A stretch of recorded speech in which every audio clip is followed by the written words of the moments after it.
I'm Marissa, 36 years old, and my hands are still shaking on the steering wheel as I drive away from the cabin where my husband supposedly goes fishing every month. 3 hours ago, I arrived at that remote cabin to surprise Derek, hoping to reconnect with him after feeling so distant lately. But when I got there, I heard laughter inside. Not Derek laughing with his fishing buddy Thomas, but Derek laughing with a woman and children calling him daddy. In 30 seconds, my 15-year marriage shattered completely. Before I tell you what I found at that cabin, let me know where you're watching from. If you've ever trusted someone completely, only to have that trust shattered, please subscribe. Now let me explain how a simple surprise became my worst nightmare. 15 years ago, I met Derek at a fishing expo in Denver, where I was working as a freelance journalist covering outdoor sports. He was manning a booth for his guide service, all rugged charm and easy confidence, wearing a flannel shirt and that crooked smile that made my knees weak. He was so different from the city guys I usually dated with their suits and stock portfolios and inability to start a fire without matches. Derek pursued me with the kind of intensity that felt like destiny. He'd text me pictures of sunrise over the lake saying he wished I was there to see it. He taught me to fly fish on our third date, standing behind me in the river, his hands guiding mine as I learned to cast. When I caught my first rainbow trout, he looked at me like I'd just won an Olympic medal. "You're a natural," he said, helping me release the fish back into the water. Most people take months to get that rhythm. We married 18 months later in a small ceremony by the lake where he'd taught me to fish. Derek had just started his own guided fishing tour company, and I threw myself into helping him build it. I handled the marketing, designed his website, managed the books, answered client emails at midnight. We were partners in everything, or so I thought. For 5 years we tried to have children. 3 rounds of IVF, each one more heartbreaking than the last. The hormone injections that made me crazy, the crushing disappointment when the nurse called with negative results, the debt that mounted with each failed attempt. Derek held me through it all, whispering that we were enough, just the two of us. "Maybe this is the universe telling us something," he said after our third failed attempt, stroking my hair as I sobbed into his chest. "We have each other, Marissa. That's more than most people ever get." I believed him. I stopped the treatments, stopped taking my temperature every morning, stopped crying when I saw pregnant women at the grocery store. We threw ourselves into the business instead. Derek led fishing expeditions while I handled everything else, and slowly we built something successful. The monthly fishing trips started about 8 years ago. Derek said he needed time with his buddy Thomas, just the two of them, and whatever corporate clients they were guiding. They always went to Pine Lake Lodge, a rustic place 4 hours north, where cell service was non-existent. Derek would call me each night from the landline, telling me about the fish they'd caught. The jokes Thomas told the city executives who couldn't tie their own lures. "You'd laugh at these guys," he'd say, his voice warm over the crackling connection. One of them brought a briefcase to the boat. I never questioned it. Why would I? Thomas's wife Sandra and I would sometimes have wine nights while our husbands were gone, complaining good-naturedly about being fishing widows. She'd roll her eyes and say, "Thomas came back smelling like fish and bourbon, but at least he was happy." About 6 months ago, the trips increased to twice a month. Derek explained that business was booming, more corporate retreats wanted authentic outdoor experiences. The money was certainly good, our bank account growing steadily, but something else was growing too, a distance between us that felt different from the comfortable routine of long marriage. He'd come home from these trips exhausted but energized, like he'd been plugged into some battery charger I couldn't see. He'd hug me, but his mind seemed elsewhere. He'd sit at dinner pushing food around his plate, while smiling at something only he could see. There were small things that didn't add up, but I explained them all away. The receipt for children's toys in his truck console was for a client's kids. The vanilla perfume smell on his jacket was from the air freshener in the rental cabin. When he video called me from what looked like a different room than usual, he said they'd upgraded to a bigger cabin. Then, last month, Thomas let something slip. We'd run into him at the hardware store, and I mentioned how tired Derek had seemed after their last weekend trip. Thomas looked confused. Last weekend, Derek wasn't with us last weekend. We had to cancel because my back was acting up. He immediately backtracked, saying he meant the weekend before getting his dates mixed up. But I saw the panic flash in his eyes, the way he suddenly remembered something urgent in the plumbing aisle. That night, I asked Derek about it casually, and he laughed, said Thomas was getting forgetful in his old age, that they'd definitely been together. Poor guy probably forgot because he drank so much, Derek said, not meeting my eyes. You know how Thomas gets with his whiskey? I wanted to believe him. I needed to believe him. The alternative was too painful to consider. 2 weeks before the fishing trip that changed everything, I sat in my therapist's office describing the growing distance between Derek and me. Dr. Martinez, a gentlewoman who'd helped me through the infertility grief, suggested something that seemed so simple at the time. When did you last do something spontaneous together? She asked, adjusting her glasses. Sometimes we need to break our patterns to reconnect. That night, watching Derek scroll through his phone at dinner, barely acknowledging my story about a difficult client, I made a decision. I would surprise him on his next fishing trip. I'd been learning to fish properly through YouTube videos and practicing at the local pond when he was at work. I wanted to show him I could be part of this world he loved so much. The planning filled me with an excitement I hadn't felt in years. I ordered fishing gear online, having it delivered to my friend Amy's house so Derek wouldn't see. I bought the expensive rod he'd been eyeing at the sporting goods store, wrapped it in a bow for a surprise gift. I even practiced tying different fishing knots until my fingers could do them without thinking.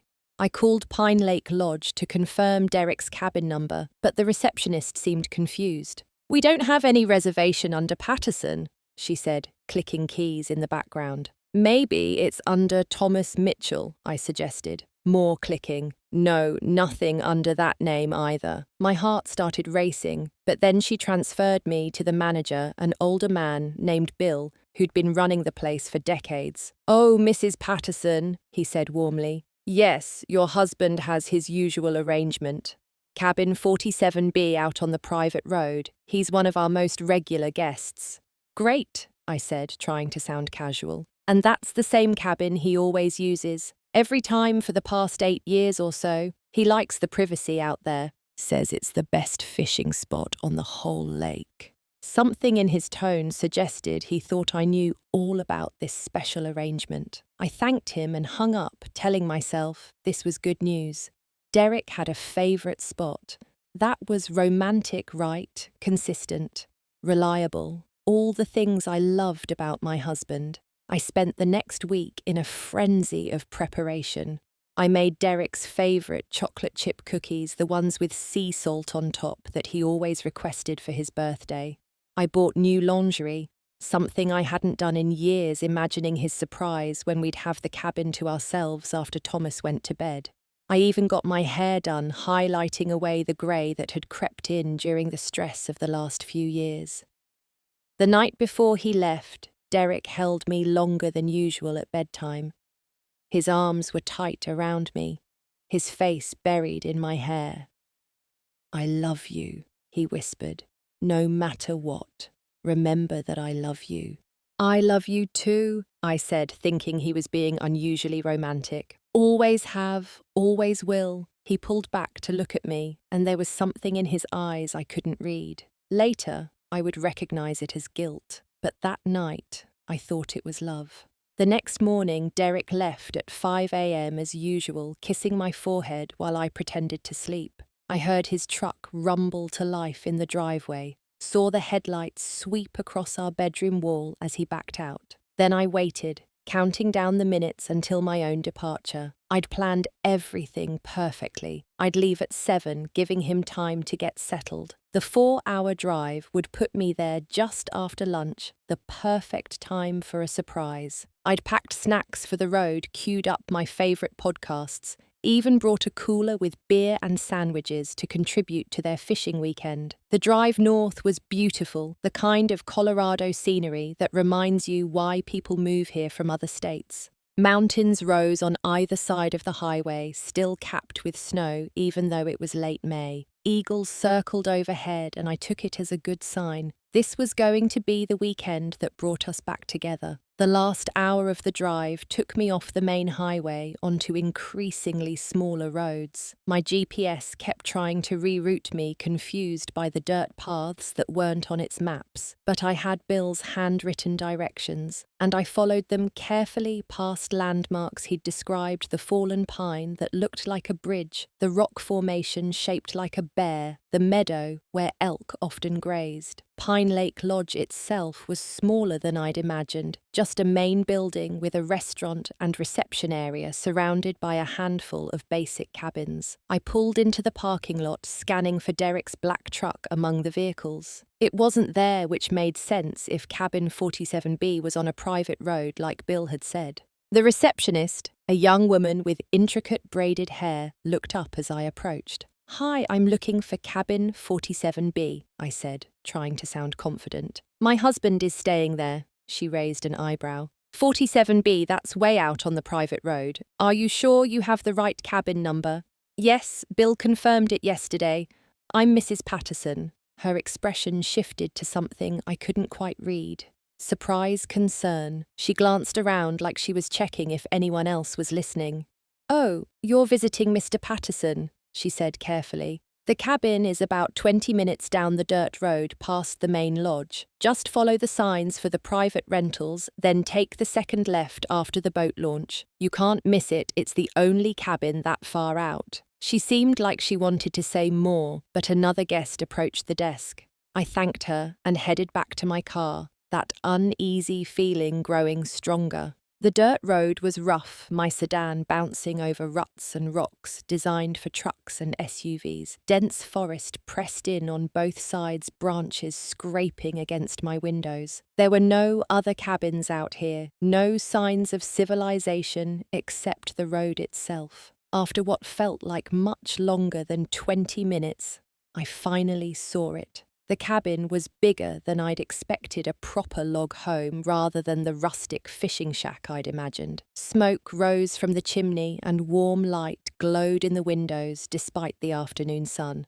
Derek's truck was parked outside, confirming I had the right place. But there was another vehicle too, a white SUV I didn't recognize. It wasn't Thomas's beat-up Ford. This was newer, cleaner, with those family stick figures on the back window. A dad, a mum, 2 kids. My stomach clenched. Maybe another guide had joined them, but as I got closer, I saw more details that made my hands start to shake. There were children's toys on the porch, a pink bicycle leaning against the railing, a pair of small rain boots next to Derek's familiar work boots, and beside those a pair of women's shoes. Small, delicate nothing, like Sandra's size 9 feet. I parked behind the SUV, my heart pounding so hard I could hear it in my ears. The laughter from inside the cabin carried clearly through the afternoon air. Derek's deep laugh that I knew so well, but there were other voices too. A woman's gentle laugh, a child's delighted squeal, another child's voice saying something I couldn't quite make out. I approached slowly, my legs feeling disconnected from my body. The front windows were large, designed to showcase the lake view, but from the side I could see directly into the living room. What I saw stopped me cold. Derek was sitting on a couch I'd never seen, in a room I'd never seen, with his arm around a woman I'd never seen. She was pretty in that natural way, blonde hair pulled back in a ponytail, wearing jeans and one of Derek's fishing company t-shirts. The shirt I'd designed, the logo I'd created. 2 children played on the floor with Legos. A boy who looked about 8 with Derek's dark hair and strong jaw. A girl, maybe 6, with the woman's blonde hair. but Derek's distinctive green eyes. As I watched frozen outside like some character in a horror movie, the boy looked up at Derek. "Dad, can we go fishing now?" he asked, and his voice was so like Derek's it made my chest ache. "In a minute, buddy," Derek said, ruffling the boy's hair. "Let Dad finish lunch with Mum first." "Mum, Dad," the words echoed in my head like gunshots. I stood there, unable to move, unable to breathe, unable to process what I was seeing. This wasn't an affair. This was a family. A complete whole family with children who looked like Derek in a cabin that felt like a home. Standing outside that window, watching my husband live a completely different lifetime, seemed to stop and speed up simultaneously. My mind catalogued details with the clarity that comes with shock. The woman's hand had a wedding ring, a simple gold band that matched one Derek was wearing, not the platinum band I'd placed on his finger 15 years ago. Family photos lined the mantel above the fireplace, professional portraits of the four of them in matching white shirts and jeans. A needlepoint that read "Home Sweet Home" hung on the wall, clearly handmade with love and patience. The woman stood up, and that's when I saw it. The gentle swell of her belly under Derek's t-shirt. She was pregnant. My husband, who had held me through 3 failed IVF cycles, who had said we were enough, just the two of us, had given this woman what he couldn't or wouldn't give me. 3 children. The little girl at the Lego pile looked up suddenly directly at the window where I stood frozen. "Daddy!" "There's a lady outside," she said, pointing at me with the innocence only children possess. Derek's head snapped toward the window. Our eyes met through the glass, and I watched the colour drain from his face. He stood up so fast he knocked over a coffee cup on the side table. The woman, Claire, I would later learn, looked confused as Derek rushed toward the door. "Stay here," he said to them, but his voice was loud enough for me to hear through the window. The front door opened, and there was my husband looking exactly like he did when he left our house that morning, except for the wedding ring and the expression of pure panic on his face. "Marissa," he said, his voice strangled. "I can explain." Those 3 words, the desperate cliché of every cheater caught in the act, finally unfroze me. I walked toward the door, my body moving without conscious thought. Derek tried to block me, but I pushed past him into the cabin. "Who is this Derek?" the woman asked, standing now protective hands over her pregnant belly. "Is this your sister from California, the one you said might visit?" "Sister." He had told her I was his sister. "I'm his wife," I said, my voice surprisingly steady. His actual legal wife of 15 years. The silence that followed was deafening. Claire's face went through a series of expressions: confusion, disbelief, understanding, and finally horror. She sank back onto the couch, her hand over her mouth. "No," she whispered. "No, you're lying.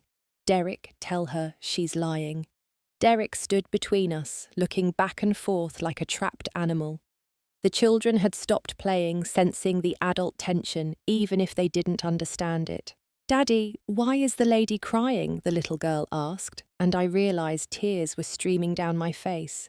"Is she sick?" the boy added, coming to stand by his mother. Claire gathered herself with visible effort. "Kids, go to your room and play for a bit, okay? The adults need to talk." "But Mum, we were going fishing," the boy protested. "Now please," Claire said, her voice sharp enough that both children immediately obeyed. Once their bedroom door closed, Claire turned to Derek with a fury I recognized the rage of a woman betrayed. 9 years, she said, her voice deadly quiet. "We've been together 9 years, married for 8. These are your children, Derek. That's your baby I'm carrying. Tell me this is some sick joke." Derek's mouth opened and closed, but no words came out. He looked like a man watching his life explode in slow motion, which I suppose he was. "Show me proof," Claire said to me, her voice stronger now. "If you're really his wife, show me proof." I pulled out my phone with shaking hands, showed her photo after photo, our wedding pictures, our anniversary trips, the Christmas card we'd sent out last year with Derek and me in matching sweaters, his family reunion where he'd introduced me as his wife to 100 relatives. Claire pulled out her own phone. Her wedding photos showed Derek in a different suit on a different beach, sliding a ring onto her finger while she glowed in a simple white dress. Their children as babies in his arms. Birthday parties, Halloween costumes, first days of school. We sat there, two wives, comparing evidence of the same man's parallel lives, while he stood silent in the corner like a coward. "When did you meet him?" I asked Claire. 9 years ago, she said numbly. He came into the diner where I worked, said he was a fishing guide, travelled a lot for work. We dated for a year before I got pregnant with Mason. He proposed right away, said he wanted to do right by me and the baby. We were already married then. I said the words bitter in my mouth. We were going through IVF treatments. Claire made a sound like she'd been punched. He said he'd never been married, said he'd been waiting for the right person, said I was his first everything. Derek finally found his voice, and what he said next was so pathetic, it would have been funny if it wasn't destroying multiple lives. "You couldn't have children," he said to me, as if that explained everything. "I needed a family. I needed kids to carry on my name. So you committed bigamy." I said the legal term sounding surreal. "You married another woman while married to me. I love both of you," he said, and he actually seemed to believe it. "I gave you both good lives. Claire, you have the children you wanted and a husband who provides. Marissa, you have the business, the nice house, the life we built together. Why does it have to be either or?" Claire stood up, her pregnant belly making the movement awkward. She walked over to Derek and slapped him across the face, with enough force to snap his head sideways. "You stole 9 years of my life," she said. "You made me an unwitting accomplice to adultery. You made our children bastards. How dare you stand there and act like you did us a favour?" "They're not bastards," Derek said, rubbing his cheek. "We're married." "No," I said, pulling up my phone again. "We're married. Legally, I'm your only wife. Your marriage to Claire is void." Claire made that wounded sound again, sinking back onto the couch. I sat beside her, and in that moment, we weren't rivals. We were both victims of the same con artist. The next hour unfolded with the surreal quality of a fever dream. Claire and I sat on that couch, comparing calendars on our phones, piecing together the elaborate deception Derek had maintained for nearly a decade. Every business trip he'd taken had actually been time with Claire and the children. Every fishing weekend with Thomas had been his return to our life in Denver. "Thanksgiving," Claire said, scrolling through her phone. "You always went to your parents' house in Florida for Thanksgiving." "We always went to Derek's parents in Florida," I said. "You had Christmas every year." He said his parents were dead. "They're very much alive. They think he's their perfect son with his successful business and devoted wife." The financial picture emerged as we talked. Derek had been siphoning money from our business for years, claiming equipment costs and guide salaries that didn't exist. I'd trusted him with the operational expenses while I handled marketing and bookkeeping. The money had gone to support this second life, this cabin, Claire's house 20 minutes away, where she lived when Derek was travelling for work. "I work part-time at the school," Claire said quietly. "He said I didn't need to work more because his business was doing so well." Derek had retreated to the kitchen, pouring himself whiskey, like he was the victim in this situation. When he came back, he tried to separate us. "Marissa, let's talk privately," he said. "This doesn't have to be ugly." "Ugly?" I laughed, but there was no humour in it. "You think this isn't already ugly? Claire, think of the kids," he tried next. "They don't need to see their parents fighting." "Their parents?" Claire stood up again, fury radiating from every inch of her small frame. "You want to talk about what the kids need? They need a father who isn't a pathological liar, They need to not find out their entire life is built on fraud. As if summoned by the mention of their names, the children emerged from their room. Mason, the 8-year-old, looked scared. The little girl, who I learned was named Emma, just like the daughter I'd always dreamed of having clung to her brother's hand. "Are you getting divorced?" Mason asked the question so matter-of-fact it broke my heart. These kids had friends with divorced parents. They knew the signs. "No, sweetheart," Claire said, pulling them close. "It's more complicated than that." Derek tried to go to them, but Claire blocked him. "Don't you dare comfort them for pain you caused." I stood up, needing air, needing space, needing to be anywhere but in this cabin that smelled like the family dinners I'd never have. As I moved toward the door, Claire grabbed my arm. "Don't go," she said. "Please, I need to know everything. We need to figure out what to do. Together." The word "together" hung between us two women who should have been strangers, but were now bonded by betrayal. I called my friend Rachel, who was a family law attorney. She answered on the second ring, probably expecting a casual Saturday chat. "Rachel, I need legal advice," I said. "I just discovered my husband has another wife and 3 kids." The silence on the other end lasted so long, I thought the call had dropped. "Are you safe?" she asked finally. "Yes, I'm with the other woman. We're trying to figure out what to do." "Don't leave," Rachel said immediately. "Document everything. Take pictures, screenshots, whatever you can. Bigamy is a felony in Colorado. He's looking at criminal charges on top of the civil divorce." Claire had her phone out, recording video of the cabin, the family photos, Derek standing in the corner like a scolded child. I took photos of the children's artwork on the fridge, all signed with "Love Mason" or "Love Emma," and dated over years. "You can't do this," Derek said, trying to grab Claire's phone. "You're destroying our family." "You destroyed it," Claire and I said in unison, then looked at each other in surprise. That's when Derek made his biggest mistake. He grabbed his keys from the counter, apparently planning to leave us both there, while he figured out his next move. But Claire moved faster than I would have expected from a pregnant woman blocking the door. "You're not leaving," she said. "You're going to sit here and face what you've done." "Move, Claire," Derek said, using that tone. I recognized the one that usually made me back down to avoid a fight. But Claire didn't back down, and neither did I. I stood beside her, 2 wives united against the man who'd betrayed us both. "The police are already on their way," I lied, but Derek didn't know that. "Bigamy is a felony. You can either stay and face this with some dignity, or you can run and make everything worse." Derek looked between us, perhaps finally understanding that his carefully constructed double life was over. He set down his keys and slumped into a chair. "I never meant for it to happen like this," he said, as if there was a good way for bigamy to happen.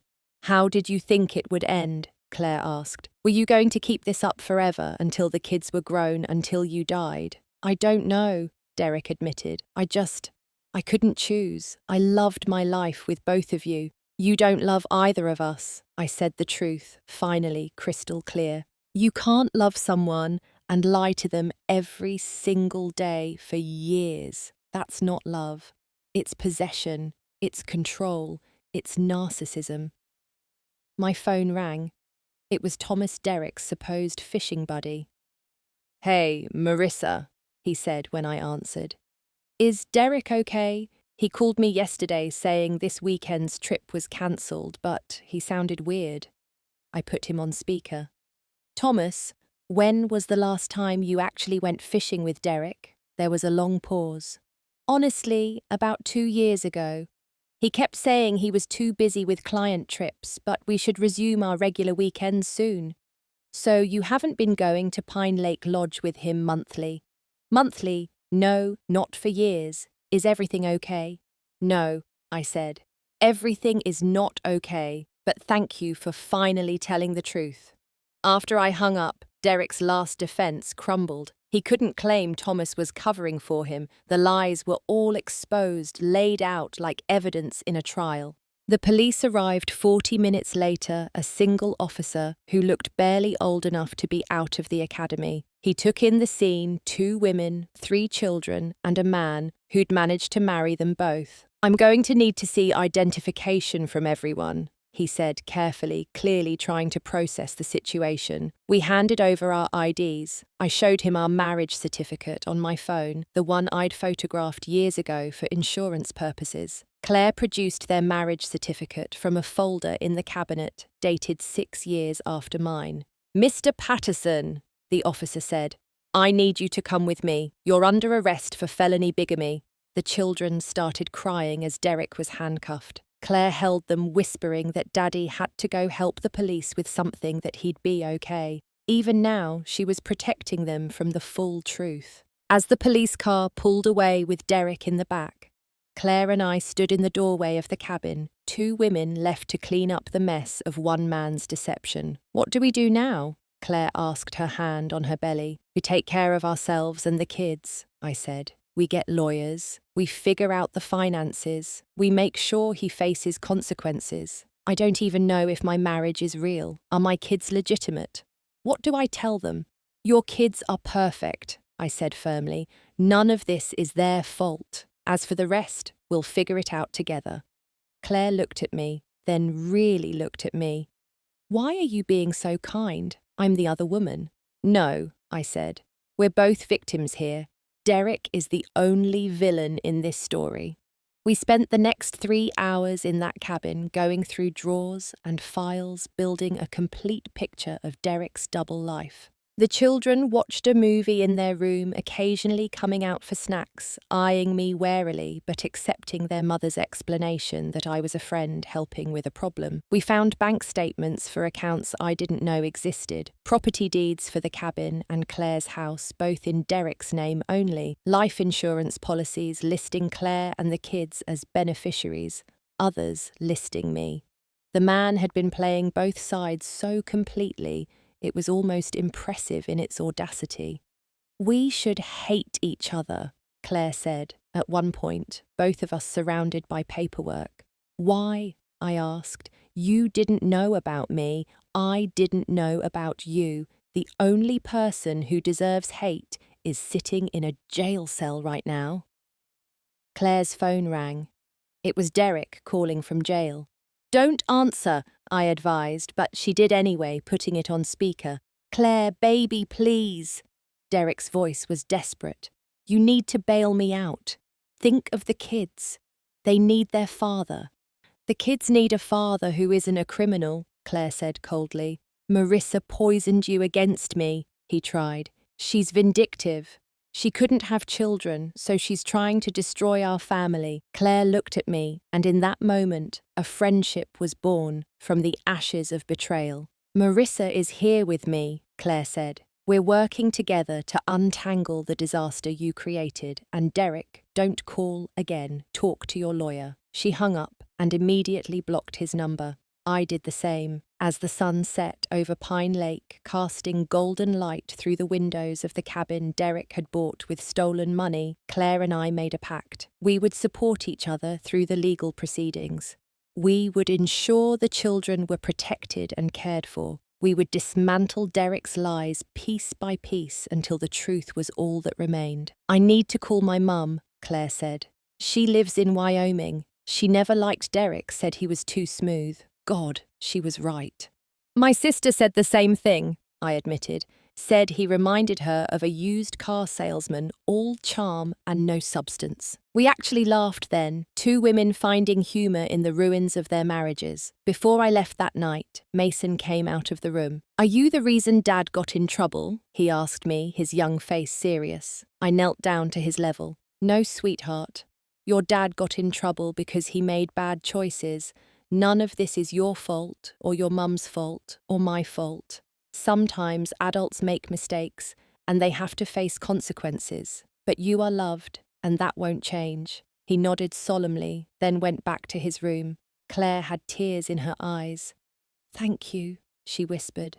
I didn't know what to say.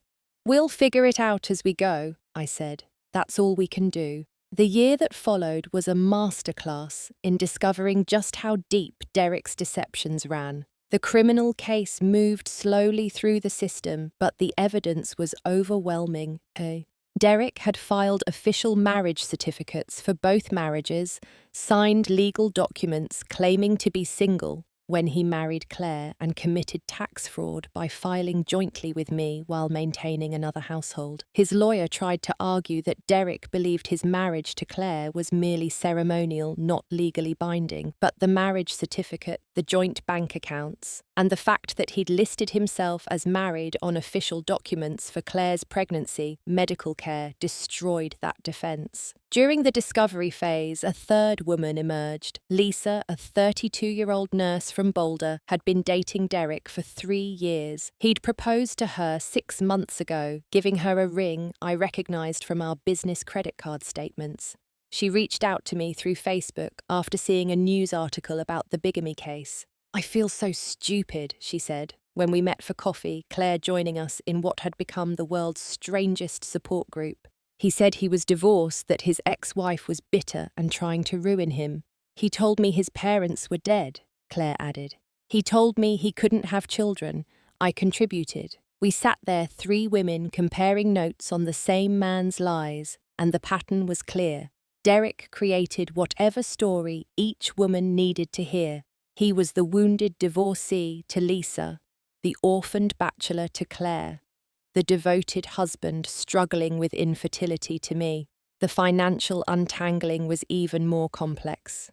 Derek had been taking money from the business for years, but he'd also been taking loans against our house, without my knowledge, forging my signature with practiced ease. Claire's house was mortgaged to the hilt. The cabin was facing foreclosure, and credit cards none of us knew about were maxed out. Rachel, my attorney friend who'd become my official lawyer, was brilliant in court. She demonstrated that Derek had stolen not just money, but years of our lives, our ability to make informed decisions about our futures. "My client could have remarried," Rachel argued. "She could have adopted children, pursued other fertility options, or simply chosen a different path. But the defendants stole those choices by maintaining this elaborate deception." Claire's attorney made similar arguments. She'd given up career opportunities to raise Derek's children, believing she had a stable marriage and financial security. Instead, she had 3 children with a man who'd never legally been her husband. Derek was ultimately convicted of felony bigamy, fraud, and forgery. The judge, a woman named Patricia Harrison, who looked like she'd seen everything in her 30 years on the bench, still seemed shocked by the scope of Derek's deceptions. "In my career, I've seen many cases of bigamy," she said during sentencing. "Usually it's a man with families in different countries or states maintaining distance to avoid discovery. But you, Mr. Patterson, maintained 2 complete families within hours of each other for nearly a decade. The level of deception required, the daily lies, the emotional manipulation of multiple women and innocent children shows a callousness that frankly astounds me." Derek got 18 months in minimum security prison, 3 years probation, and was ordered to pay restitution to both Claire and me. He lost his business, his reputation, and any relationship with his parents, who were horrified when they learned the truth.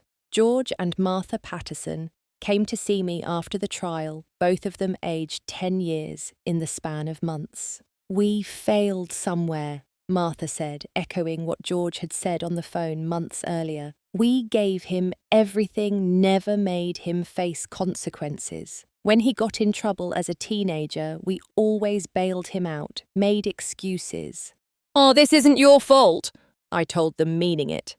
Derek made these choices as an adult, but they'd already decided to change their will, leaving everything to the grandchildren they'd just discovered they had held in trust until the kids turned 25. Claire and I grew closer through the ordeal. What started as 2 women united against a common enemy became a genuine friendship. We met for coffee every week, sometimes with the kids, sometimes just us.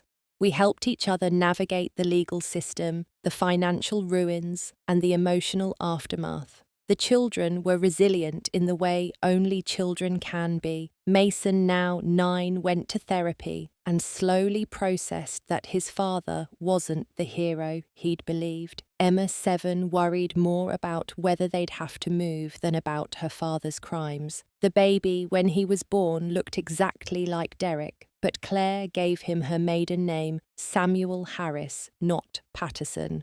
I was there for the birth, holding Claire's hand when she couldn't reach her mother in time. It was bittersweet watching her welcome the baby I'd always wanted, but also healing in its own way. Samuel wasn't my child, but I could be his Aunt Marissa, the woman who helped his mum through the hardest time of her life. "You should hate me," Claire said one day, when Samuel was 3 months old and I was helping her while she recovered from a C-section. "I have everything you wanted. You have 3 kids with no father and a mountain of debt," I replied. "That's not what I wanted. You know what I mean. The children." I thought about it, really examined my feelings. I grieved the children I couldn't have years ago. "Your kids aren't replacements for mine. They're their own people, and they're amazing, and I'm lucky to know them." And I meant it. Mason had started calling me Aunt Marissa. Emma drew me pictures to hang on my empty refrigerator. Samuel smiled when he heard my voice. They weren't my children, but they were in my life because of the strangest, most horrible circumstances that had somehow led to something beautiful. Claire turned the cabin into a legitimate fishing lodge, using the insurance money from policies Derek had thankfully paid up before his arrest. I helped her with the marketing using my skills from Derek's old business. We called it Second Chances Lodge, and it became popular with divorced women looking for peaceful retreats. I sold the house Derek and I had shared, unable to walk through rooms haunted by lies. I bought a smaller place closer to Claire with a guest room for when the kids stayed over. I went back to freelance journalism, writing a series of articles about bigamy and deception that got picked up nationally. The strangest moment came when I visited Derek in prison 6 months into his sentence. He'd asked to see me, and against everyone's advice, I went. He looked smaller in the orange jumpsuit, his charm dimmed by the fluorescent lights and concrete walls. He tried the old smile, the one that used to make my knees weak. "You look good," he said, as if we were meeting for coffee. "I came to ask you one question," I said, not bothering with pleasantries. "Was any of it real? Any moment of our marriage?" He seemed to consider this, and for once I think he told the truth. "I loved who you were with me," he said, "and I loved who Claire was with me, and I loved who Lisa was with me, but I guess I never loved any of you enough to just be myself." "Who is that?" I asked. "Who is Derek when he's not playing a role?" He shrugged. "I don't know. I've been playing roles so long I'm not sure there's anything underneath." It was the saddest thing I'd ever heard, and despite everything I felt a moment of pity for this hollow man who'd destroyed so many lives trying to fill his emptiness. I left the prison and never looked back. Derek was released after serving 14 months, but he didn't contact any of us. Last I heard, he'd moved to Montana working construction under his middle name. Whether he'd learned anything from his catastrophic deceptions, I couldn't say. 1 year after that horrible day at the cabin, Claire and I took the kids on a real fishing trip. We hired a legitimate guide, someone who actually knew Thomas, who'd been horrified to learn how Derek had used his name. Watching Mason teach his little sister Emma how to cast, seeing baby Samuel sleep peacefully in Claire's arms while I baited hooks, I realised something profound. Derek had tried to have 2 families, but in the end, his deception had created one unexpected family. Not traditional, not what any of us had planned, but real in a way Derek's marriages never were. "You know what the irony is," Claire said, watching her children play by the lake. "He wanted the perfect family so badly that he created 2 of them. But families aren't perfect. They're messy and complicated and require actual love, not just the performance of it." She was right. Derek had been so focused on the appearance of perfection, the image of the devoted husband and father, that he'd never done the actual work of being either. He'd been like an actor playing the same role in two different theatres, never realising that eventually someone would notice he was supposed to be in two places at once. My phone buzzed with a text from Lisa, who'd stayed in touch. She'd met someone new, a man who was actually divorced, actually childless, actually who he claimed to be. She sent a photo of them, hiking, both of them glowing with genuine happiness. "Good for her," Claire said, looking at the photo. "We all deserve someone real." "What about you?" I asked. "Think you'll ever trust again?" Claire laughed, adjusting Samuel in her arms. "Maybe someday, but right now I'm too busy raising 3 kids and running a fishing lodge. Besides, I have the world's best lie detector now." "What's that?" "You," she said simply.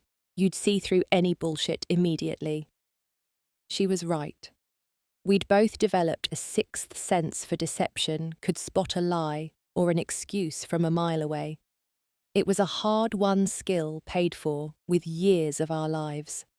As the sun set over the lake, painting the sky in shades of pink and gold, Mason caught his first fish of the day. His joy was pure, uncomplicated by adult deceptions. Emma cheered for her brother Samuel, woke up and gurgled happily, and Claire and I exchanged a look of shared understanding. This wasn't the life either of us had planned. I'd thought I'd have children of my own by now. Claire had thought she was legally married to the father of her children. But sometimes the life you don't plan is the one you need. Sometimes it takes a spectacular betrayal to find your real family. That fishing trip surprise had indeed revealed that I was never supposed to be at that cabin. But in a strange way, I was exactly where I needed to be, not as Derek's wife, but as Claire's friend, as an aunt. To 3 amazing children, as a woman who'd survived the worst deception and come out stronger. Derek had spent years creating elaborate lies to maintain his double life, but in the end, the truth was simpler and more beautiful than any of his fictions. 2 women who should have been enemies became sisters. 3 children who could have been destroyed by scandal were surrounded by more love and support than ever. And one man's selfish deceptions had inadvertently created a family bound not by law or blood, but by something stronger, the choice to support each other through the worst and build something better from the ruins. That's my story. The story of how a surprise visit to a fishing cabin revealed not just a cheating husband, but an entire secret family. It's a story of betrayal, so profound it made national news, but also a story of unexpected friendship, resilience, and the family you choose rather than the one you're deceived into. Thank you for listening to every moment of this journey. Have you ever discovered a deception that changed everything you thought you knew? How did you rebuild after your world shattered? Please share your experiences in the comments below. We're stronger when we share our stories and support each other through betrayal and recovery. If this story resonated with you, please hit that like button and subscribe for more real stories of survival and triumph. Share this with anyone who needs to know that even the worst betrayals can lead to unexpected blessings, that even when someone steals years of your life with lies, you can still build something beautiful with the truth. Remember, when someone shows you through their actions that they're capable of massive deception, believe them. Don't explain it away or hope for change. Protect yourself, seek support, and know that you deserve someone who doesn't need multiple lives to be satisfied. You deserve to be someone's only choice, not one of many options. Until next time, this is Marissa reminding you that sometimes the family you never expected is exactly the one you need. Stay strong, stay vigilant, and always trust your instincts. They're usually right, even when the truth seems impossible to believe. Take care of yourselves. And remember, the truth always surfaces eventually, no matter how deep the lies run.